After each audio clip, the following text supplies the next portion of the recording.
ஆண்டவராகிய இயேசு கிறிஸ்துவின் இன்ப உயிர்த்தெழுந்த நாமத்தினால உங்களை அன்போடு வாழ்த்தி இந்த சுவிசேஷ பயணத்திற்கு வரவேற்கிறேன்.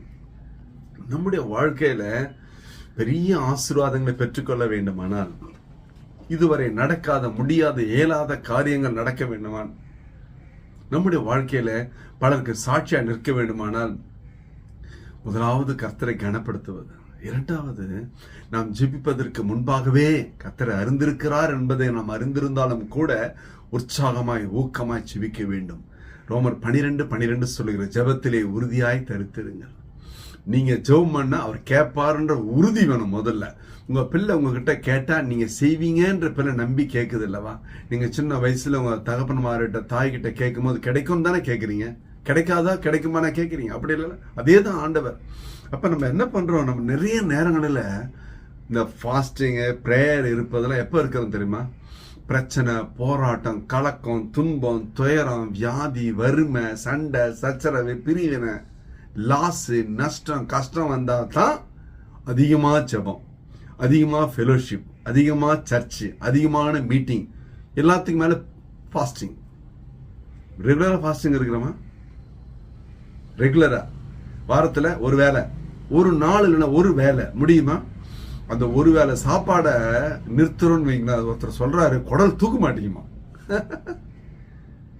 நம்மளால ஒரு வேளை சாப்பாடை கூட ஸ்கிப் பண்ணி முடியலையே, ஒரு வேளை சாப்பாடை தியாகம் பண்ண முடியலையே, விட்டு கொடுக்க முடியலையே, பெரிய காரியங்களை எதிர்பார்க்கிறோமே. எப்படி ஒரு காரியம் நடக்கலைன்னா உடனே ஃபாஸ்டிங் இல்லையா? நடந்த பிறகு நன்றி உள்ள ஃபாஸ்டிங் இருக்க வேணாமா? எஸ்தர் ராஜாத்தை அழகா கத்துக் கொடுக்கிறா. என்ன வேணும் என்ன வேணும் என்ன வேண்டும் என்று திரும்ப திரும்ப திரும்ப திரும்ப திரும்ப ராஜா கேட்டும் கூட அவர் சொல்லுகிற ஒரு வார்த்தை, ராஜாவுக்கு சித்தமானால், ராஜாவுக்கு சித்தமானால், ராஜாவுக்கு பிரியமா இருந்தால் என்று சொல்லி ராஜாவை ப்ளீஸ் பண்றா பாருங்க. அப்ப கர்த்தர் உங்கள் மீது அதிகமான கவனம் செலுத்தி உங்களை ஆசீர்வதிக்க வேண்டுமானால், ஒரு காரியம் நடக்க வேண்டுமென்றால் முதலில் கர்த்தரை அதிகமாய் கனப்படுத்துவது.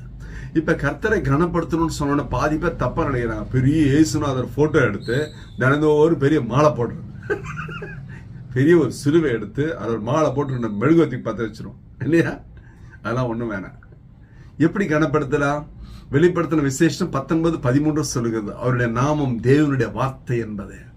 அந்த வார்த்தையை தினமும் நேசித்து வாசித்து வாசித்து நேசித்து அதுக்கு ஏற்றால் போல் நடந்து கீழ்ப்படிந்து கர்த்தருடைய பிள்ளையாய் வாழ்வது, அதுதான் முக்கியம். பாருங்களேன், எவ்வளவாய் வார்த்தையை வாசிக்கிறோமோ அவ்வளவாய் நம்முடைய வாழ்க்கையில மாறுதல், மாற்றம், மறுமலர்ச்சி உண்டாகும். ஆனால் சிலர்லாம் பைபிள் படிக்க மனசு இருக்காதுங்க.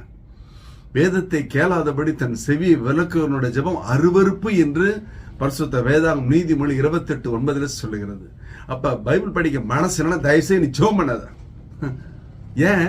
ஒருவேளை படிக்க தெரியலனா காரணம் சொல்ல முடியாது, அடுத்தவங்கள கேட்டு சொல்லணும். ஒரு அட்ரஸ் சொல்ல தெரியுதில்ல, ஒரு பாட்டு மனப்பாடமா சொல்ல தெரியுதில்ல அப்படின்னு பாருங்க. அப்ப அதிகமாய் கனப்படுத்துவது, எதை கனப்படுத்துவது? ஆண்டவருடைய திருவசனத்தை. அப்ப மூச்சுக்கு 300 தடவை எதோ பேசுறோமா, போன் நம்பரை ஞாபகம் வைக்கிறோம், எத்தனை வசனத்தை நம்ம மனப்பாடம் பண்ணியிருப்போம்.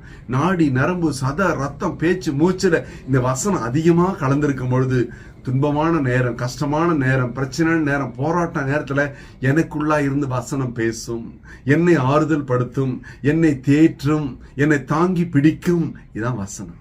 ஹல்லேலூயா, அதாங்க உண்மை. அப்ப நம்ம என்ன பண்ணணும் தெரியுங்களா? இந்த வசனத்தை அதிகமாய் நேசிப்பது, இந்த வசனத்தை அதிகமாய் வாசிப்பது. சத்தமும் வாசிக்கிறது இல்லை, மனப்பாடம் பண்றதோட மட்டுமல்ல, அது எனக்குள்ளாய் வாழ வேண்டும். அதான் யோவான் 15:7 சொல்லுகிறது, நீங்கள் என்னிலும் என் வார்த்தை உங்களிலும் நிலைத்திருந்தால் நீங்கள் கேட்டுக் கொள்வது எதுவோ அது உங்களுக்கு செய்யப்படும். அல்லேலூயா, உங்களுக்காக செஞ்சு கொடுப்பாருங்க. அப்ப நிலைத்து நிற்கக்கூடிய அனுபவத்துக்குள்ள கடந்து வந்தால் மட்டுமே நம்முடைய வாழ்க்கையிலே நம்முடைய ஜெபங்கள், வேண்டுதல், விண்ணப்பம் எல்லாவற்றையும் கர்த்தர் கேட்பார். ஹல்லேலூயா, ஹல்லேலூயா. அற்புதமான நாளில் ஆண்டவர் சொல்லுகிறார், முதலாவது நீ கர்த்தரை கனப்படுத்து, ஆசீர்வாதம் கொடுத்த பிறகும் அவரை மகிமைப்படுத்து, மேன்மைப்படுத்து, கனப்படுத்து. அப்படி செய்யும் பொழுது உன்னுடைய பாத்திரம் நிரம்பி வழியுமே, நீயே ஆசீர்வாதமாய் மாறுவாயே. நீ எதிர்பார்த்த ஆசீர்வாதம் மட்டும் அல்ல, நீ மற்றவர்களுக்கு ஆசீர்வாதமாய் காணப்படுவாய். ஹல்லேலூயா. நிச்சயமாகவே நீ ஒரு ஆசீர்வாதத்தின் ஊற்றுக்கண்ணாய் கர்த்தரோடு மாற்றுவாராக. ஒரு விசை கண்களை மூடுவோம். ஹல்லேலூயா, ஸ்தோத்திரம் ஆண்டவரே. அற்புதமான அந்த ஆசீர்வாதப்பட்ட திருநாளில பார்த்து கொண்ட பிள்ளைகளோட வாழ்க்கையில கர்த்தாவே, எவ்வளவோ கனவீனம், எவ்வளவோ போராட்டங்கள், எல்லாவற்றுக்கும் மத்தியிலே உம்மை கனப்படுத்த அந்த பிள்ளைகளோட வாழ்க்கையில பெரிய மேன்மை மகிமை காணப்படட்டும் சுவாமி. இதுவரை இல்லாத அபிஷேக ஆசீர்வாத நன்மையில நிரப்புங்கப்பா. இயேசு கிறிஸ்துவின் உயிர் தெழுந்து கொள்ளும் என்ற நாமத்தினால என் தேவனதை செய்யும்படியாய் திருப்பாதங்களிலே தாழ்மையாய் ஒப்பு கொடுத்த ஜெபத்து ஜெயம் எடுக்கிறோம் ஜீவனுள்ள நல்ல பிதாவே.